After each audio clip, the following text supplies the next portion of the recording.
Job, chapter 1. In the land of Uz, there lived a man whose name was Job. This man was blameless and upright. He feared God and shunned evil. He had 7 sons and 3 daughters, and he owned 7,000 sheep, 3,000 camels, 500 yoke of oxen, and 500 donkeys, and had a large number of servants. He was the greatest man among all the people of the East. His sons used to take turns holding feasts in their homes, and they would invite their 3 sisters to eat and drink with them. When a period of feasting had run its course, Job would send and have them purified.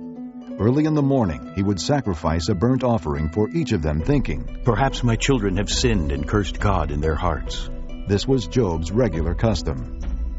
One day the angels came to present themselves before the Lord, and Satan also came with them. The Lord said to Satan, "Where have you come from?" Satan answered the Lord, "From roaming the earth and going back and forth in it." Then the Lord said to Satan, "Have you considered my servant Job? There is no one on earth like him. He is blameless and upright, a man who fears God and shuns evil." "Does Job fear God for nothing?" Satan replied. "Have you not put a hedge around him and his household and everything he has? You have blessed the work of his hands, so that his flocks and herds are spread throughout the land. But stretch out your hand and strike everything he has, and he will surely curse you to your face."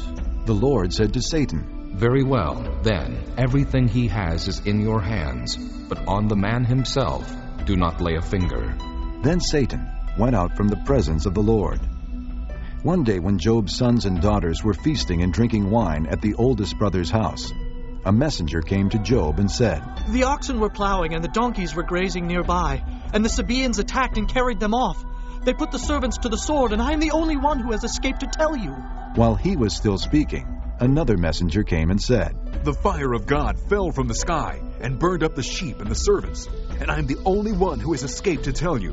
While he was still speaking, another messenger came and said, "The Chaldeans formed 3 raiding parties and swept down on your camels and carried them off. They put the servants to the sword, and I am the only one who has escaped to tell you."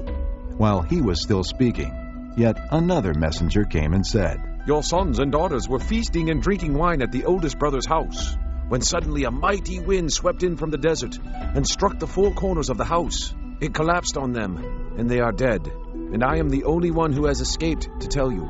At this, Job got up and tore his robe and shaved his head.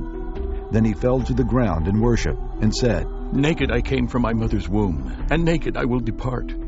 The Lord gave, and the Lord has taken away. May the name of the Lord be praised."